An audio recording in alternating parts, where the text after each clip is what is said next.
Hello, people who love to learn about our American government. Welcome to 2.6. This is all about the expansion of presidential power. So, we learn about the presidency in the early republic, and even after that, of course, the president still had power. But when we compare that with the power that the presidents have today, that's expanded greatly over time. So, what are those powers? How has that happened? Are there concerns about the expansion of presidential power?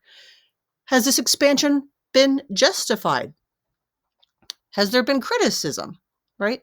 And there's not always concrete answers to these questions, but it's things that we need to think about as we learn about this. And first, think about when there's a big issue, there's a crisis, or in our documents terms, um, things when we need to ensure public welfare and the blessings of liberty. Who do we turn to? Do we turn to Congress or do we turn to the president? Currently, there's 535 members of Congress. So it makes more sense that we would turn to one person for an answer or guidance. In our previous videos, we don't need this. In our previous videos, why is my slides not moving? My slides aren't moving.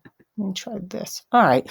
In our previous videos, we learned about executive orders. Here's some recent, somewhat recent times that has been an issue in the New York Times over the past year or so. And I also wanted to bring up that last week, gridlock, which is a term for this unit, was in the news as well. But when we look at criticism of federal power, we first have to look at that criticism before the presidency even officially existed. And we know the Anti-Federalists were not fans of the presidency. Remember, there was no executive under the Articles of Confederation whatsoever. So this was something new.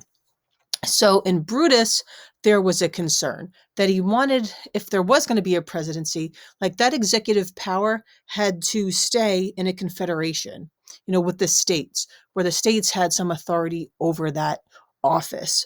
And he thought that would preserve liberty. And he wrote here that with a number of other powers, it must be lodged and exercised in every state in the hands of a few. Right? That would really expand the executive branch beyond being focused on one person, right? Even though there's more than one person in the executive branch, there's one executive, right?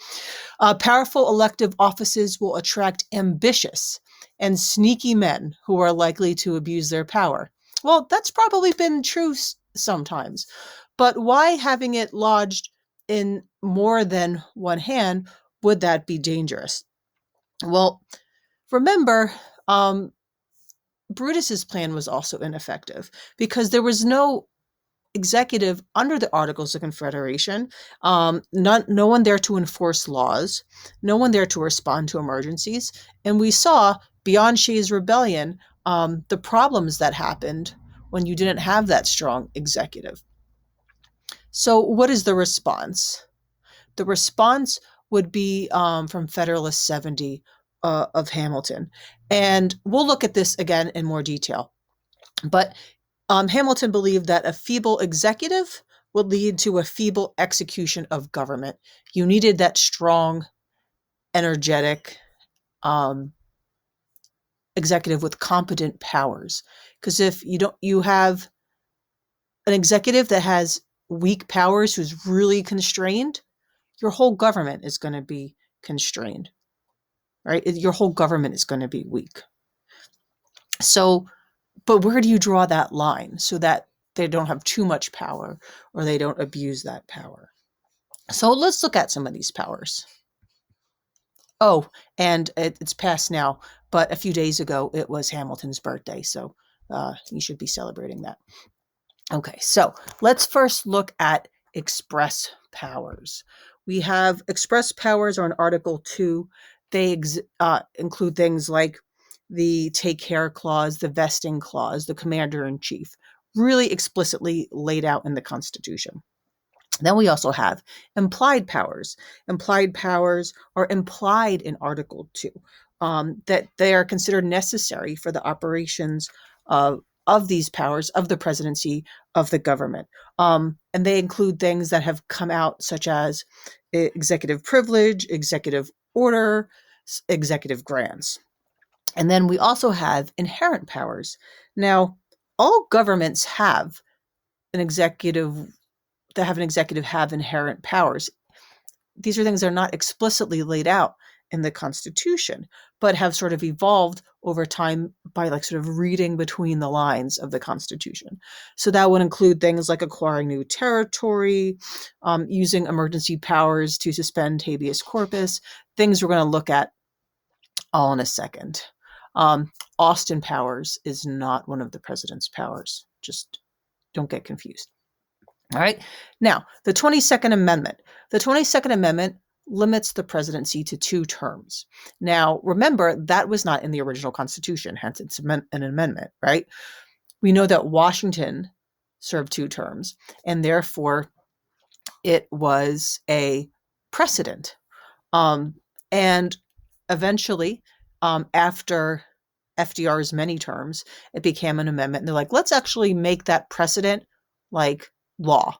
And you get things out of that, like the term lame duck. A lame duck president is in their 2nd term and they know they're not up for re-election. That term couldn't even exist before then because they were always technically up for re-election, even though if they really didn't use it back then. So precedents are important, right? The way a president executes powers sets a precedent, right? And that justifies the same use of power for future administrations. Like, well, so-and-so did it, so it's okay for me, so to speak. So let's look at some really famous examples. We have our 3rd president, Thomas Jefferson, and a big expansion of presidential power was when he decided, with others, and not easily, he knew this would be an issue, but when he acquired the land for the Louisiana Purchase, he didn't know if the president had that power, if it was something that would need to be approved by Congress. He had some discussions on this, but ultimately he decided it is best for the country and that it would be within the presidential power. We have another example of Lincoln. Lincoln suspending the writ of habeas corpus to prevent Maryland's succession during the Civil War. Now, once again, you don't see every president since acquiring new territory or suspending the writ of habeas corpus, but it just makes the presidency itself so much more powerful. Also, another famous one would be Wilson. Wilson had the nationalization of the rail under the 1916 Army Appropriations Act, so the power to actually nationalize things like that. One we'll learn about more in the future when we do our civil rights unit is President Eisenhower and his executive order, which federalized the National Guard, right? And it sent troops to assist in desegregating the schools, right? Sort of, and also sort of like contradicting what the governor was doing there at the time. So basically, a precedent is when a president does something new, they exert their authority, and then it's really hard to ever take that back. It doesn't necessarily mean an abuse of power. It can, right?